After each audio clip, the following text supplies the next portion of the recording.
तो अस्सलाम वालेकुम गाइस, आज हम इस वीडियो में रिडल सॉल्व करने वाले हैं। पिछली बार चूँकि मैंने की थी तो इस बार मैंने इन दोनों को भी रख लिया है, तो ये अपनी चॉइसेस देंगे और मैं अपनी चॉइस दूंगा। तो देखते हैं कौन कितनी रिडल सॉल्व कर पाता है। तो आप चले वीडियो को स्टार्ट करते हैं।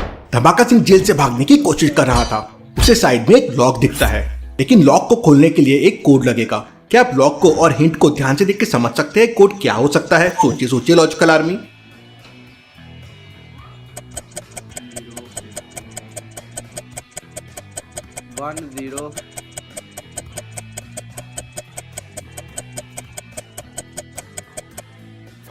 फ्रॉग बना हुआ है, FROG, ये फ्रॉग की स्पेलिंग है और उसके रेलेवेंट नंबर्स दिए हुए हैं F1R7O8G2, तो कोड हो जाएगा 1782। यार धमाका सिंह डोर ओपन कर लेता है अब की बार और जेल से भागना शुरू कर देता है। अब की बार हम रोके ना, फिर अपने से देख। वो एग्जिट की तरफ भाग रहा था। भागते भागते उसे भूख लग जाती है और उसके पेट से आवाजें आने लगती है। मुझे खाने के लिए कुछ लेना होगा। धमाका सिंह यहाँ वहां देखता है तो उसे एक टेबल पे 4 ऑप्शंस दिखते हैं। पहला सीरियल है, दूसरा स्पेगेटी है, तीसरा सूप है और चौथा बर्गर्स है। तो क्या आप सोच के बता सकते हैं धमाका सिंह को खाने के लिए कौन सी चीज लेना चाहिए, ABC या D? सोचिए सोचिए लॉजिकल आर्मी। मेरे हिसाब से तो बर्गर है। स्पैगेटी मेरा बर्गर है। मेरा भी, मेरा D है। अब धमाका सिंह जेल तोड़ के भागा है तो वो बैठ के तो खा नहीं सकता। वो हाथ में लेके दौड़ते दौड़ते खा सके तो बर्गर सही होगा। वो बर्गर लेता है और वहां से भागने लगता है। वो एग्जिट पे 3 डोर्स के सामने पहुंच जाता है। अब तीनों डोर्स को ध्यान से देखिए और मुझे बताइए ABC में से कौन सा डोर लेना चाहिए धमाका सिंह को? C वाला। हाँ, मेरे ख्याल में भी C वाला। C वाला मेरे ख्याल में। इसने मेरी चीटिंग की है, नहीं बताना। क्योंकि उसके गेट नंबर 1 और 2 के गार्ड के हाथ में बंदूकें हैं, तो वहां से जाना डेंजरस हो सकता है। लेकिन तीसरे वाले डोर के गार्ड के पास सिर्फ स्टिक है। धमाका सिंह उससे फाइट करके वहां से भाग सकता है। धमाका सिंह वहां जाता है, गार्ड से फाइट करता है और उस दरवाजे से जंगल की तरफ भाग जाता है। और एक और बात मुझे समझ नहीं आई, जो पिछले 2 खड़े हुए हैं उनसे कैसे बचा? उनसे बच गया क्या? चलिए अब देखते हैं आप मैच में कितने अच्छे हैं। एक चॉकलेट और एक वाटर बॉल की कीमत है 110 रुपीज और चॉकलेट की कीमत 100 रुपीज ज्यादा है बॉटल से। तो सोचिए और मुझे बताइए वाटर बॉटल की कॉस्ट कितनी होगी? सोचिए सोचिए लॉजिकल आर्मी। बोतल की 10 रुपए होगी तुम्हारे हिसाब से? 8 रुपए। 10 रुपए मेरे हिसाब से। मेरा भी 10 है। चलिए इसका आंसर देखते हैं। अगर आपका आंसर 10 है तो आपका आंसर गलत है। अगर बॉटल 10 रुपीज की होगी तो चॉकलेट उससे 100 रुपीज ज्यादा है, तो चॉकलेट की कीमत ही 110 रुपीज हो जाएगी। चलिए बॉटल की कॉस्ट को x ले लेते हैं इक्वेशन को सॉल्व करने के लिए। अब बॉटल x है, चॉकलेट 100 रुपए ज्यादा है बॉटल से, तो चॉकलेट का कॉस्ट हो जाएगा x + 100 और टोटल कॉस्ट 110 है। तो इक्वेशन हो जाएगी x + 100 = 110। तो 2x = 10 और x = 5। मतलब बॉटल की कॉस्ट है 5 रुपए और चॉकलेट की 105 रुपीज। चलिए अगली पहली देखते हैं। हमारे बस की नहीं है। मेहुल के घर का नंबर हमेशा चेंज होता रहता है और एक पैटर्न में होता है। मंडे को उसका हाउस नंबर था A202, ट्यूसडे को था C404 और वेंसडे को था E606। तो सोचिए लॉजिकल आर्मी और मुझे बताइए थर्सडे को मेहुल का हाउस नंबर क्या होगा? सोचिए सोचिए, समय चाहिए तो वीडियो को पॉज कीजिए। हिसाब से ना इसका होगा G808। T808। T चलो ठीक। आपका? मैं जरा मैंने लगता तू पहले वीडियो देखी है। नहीं, ABC ये ऐसे नहीं चिड़िया ऐसे गिनती हो गई। ये क्या? G808 G। मेरे वाला सवाल बोल रहे हो? चलिए इसका आंसर देखते हैं। अल्फाबेट जो है वो ऑल्टरनेटिवली चेंज हो रहा है। जैसे A, C, E तो अगला हो जाएगा G और जो नंबर्स है वो 202 से बढ़ रहे हैं। 202, 404, 606 तो अगला हो जाएगा 808। तो मेहुल का हाउस नंबर हो जाएगा G808। चलिए अगली पहेली देखते हैं। मैं 2 पहेलियां जीत गया हूँ, आप 1 जीते हो और आप भी 1 जीते हो, ठीक है? एक हफ्ते के लिए वेकेशन के लिए जाता है। जब वो वापस आता है तो उसके घर में चोरी हो गई थी। वो तुरंत डिटेक्टिव मेहुल को फोन करके वहां बुला लेता है। मेहुल को वो बताता है कि उसे 3 लोगों पे डाउट है, सैम, जिमी और रेचल। मेहुल तीनों से पूछताछ करता है। जिमी कहता है मैं भी माउंटेन्स पे गया था 1 हफ्ते के लिए, तो मैं कैसे कर सकता हूँ, ये देखिए मेरे फोटोज। रेचल कहती है मैं भी बीच पे थी, ये देखिए मेरे फोटोज। सैम कहता है मैं तो डेजर्ट्स में था, मैं तो सिटी में था ही नहीं, ये देखिए मेरे फोटोज। मेहुल फोटोज को ध्यान से ऑब्जर्व करता है और समझ जाता है कि कौन झूठ बोल रहा है। लेकिन क्या आप समझ पाए लॉजिकल आर्मी? सोचिए और आपका आंसर कमेंट कीजिए। दूसरे वाली। मेरे हिसाब से ये पहले वाला शोर है। मेरे हिसाब से पहले वाला शोर है। सेकंड वाली लड़की है मेरे ख्याल से। मेरे पहले वाला लड़का है। चलिए इसका आंसर देखते हैं। रेचल की फोटो को ध्यान से देखिए। काइट अलग डायरेक्शन में मूव हो रही है और शिप का फ्लैग अलग डायरेक्शन में मूव हो रहा है। ऐसा कैसे पॉसिबल है? विंड तो एक ही डायरेक्शन में बहती है, मतलब ये फोटोशॉप्ड पिक्चर है। वो झूठ बोल रही है। मेहुल उसे पकड़ लेता है। चलिए अगली पहेली देखते हैं।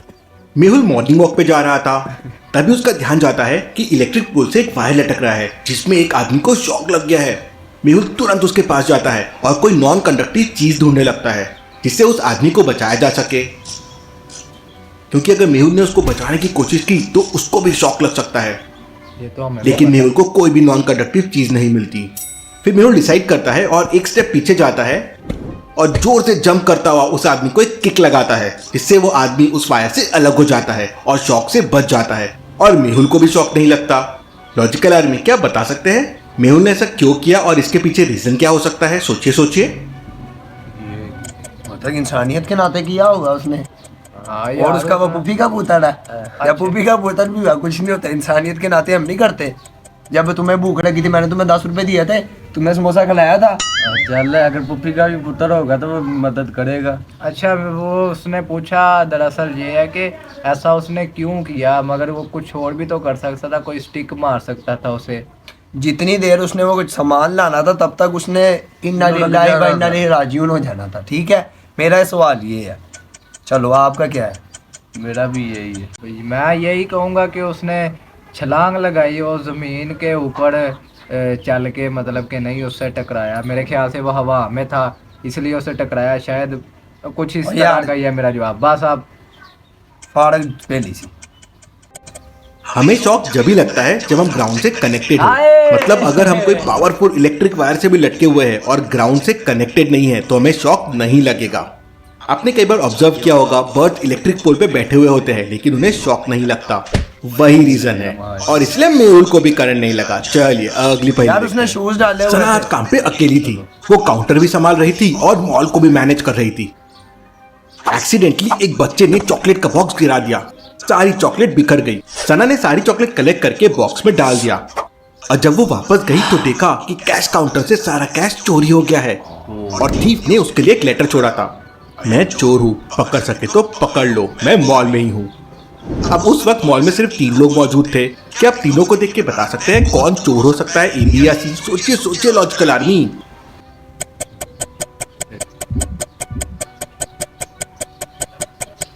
मैं सी वाली। मेरे हिसाब से बी है। आपका भी सी है?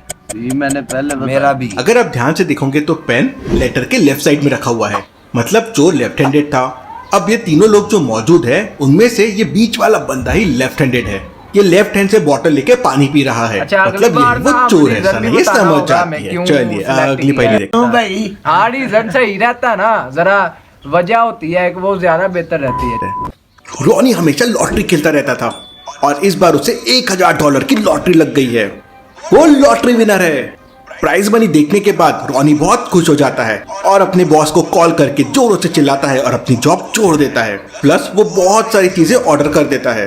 अपने घर आता है, पहने हुए कपड़ों को वॉशिंग मशीन में धोने डाल देता है, बहुत सारा खाना ऑर्डर कर देता है और अपने सारे दोस्तों को पार्टी के लिए बुला लेता है। पार्टी में सारे फ्रेंड्स मिलके बहुत मस्ती करते हैं, लेकिन पार्टी के बाद रॉनी सुसाइड कर लेता है। क्यों लॉजिकल आर्मी? ऐसा क्या हो गया कि रॉनी ने सुसाइड कर लिया? सोचिए सारे सीन्स को ध्यान से ऑब्जर्व कीजिए। उसकी पहले लॉटरी लगी, फिर उसने बॉस को कॉल की कि मैंने नहीं आना, मैं छोड़ देता है काम। सही। फिर उसके बाद उसने चीज़ें ऑर्डर की। फिर उसके बाद उसने दोस्तों को कॉल की, फिर पार्टी की, फिर सुसाइड कर ली। मतलब शायद से उसके पास पैसे खत्म हो गए होंगे और उसको उसने खुद नौकरी को रिजेक्ट किया शायद। मेरा तो यही है। मेरा भी यही है। मेरा भी यही है। चलो, अगर आपने ध्यान से देखा होगा तो रॉनी ने लॉटरी टिकट को पॉकेट में रख दिया था और उसने पहने हुए कपड़ों को वॉशिंग मशीन में डाल दिया। वो लॉटरी टिकट निकालना ही भूल गया। ओह, कपड़ों के साथ साथ टिकट भी धुल गई और ऑन ने इतनी चीजें ऑर्डर कर दी थी, जॉब भी छोड़ दी थी, इसलिए उसने सुसाइड कर लिया। चलिए अगली पहेली देखते हैं। जवाब ये तो भी इसी को ठीक ध्यान से देखिए और मुझे बताइए किसने तरबूज को चुराया है। सोचिए सोचिए लॉजिकल आर्मी, और मुझे आपका आंसर नाम कमेंट है करके ना बताएं। ओ नहीं चल देख ले। अब ये तो नाम है ना, मैं इनका इस पे लिखा, अब हम कैसे जवाब दें? सी वाली सी वाली ने तरबूज चढ़ाया हुआ है। ओ सी वाली ये तो आसान था, ये तो आसान था, सी वाली ने। नहीं बी वाली ने। सी वाली ए और बी के तो बास्केट में ही तरबूज है, लेकिन सी को देखिए सी ने उसके पैर चुराया, के मैंने पास भी तरबूज के ड्रॉपलेट्स गिर रहे हैं, मतलब जरूर उसने पेट में तरबूज छुपाया है और वो टूट गया है। सी और पहेलियों के लिए जल्दी से चैनल को सब्सक्राइब कर लीजिए। बस। Thank you. यार है क्यों है यार?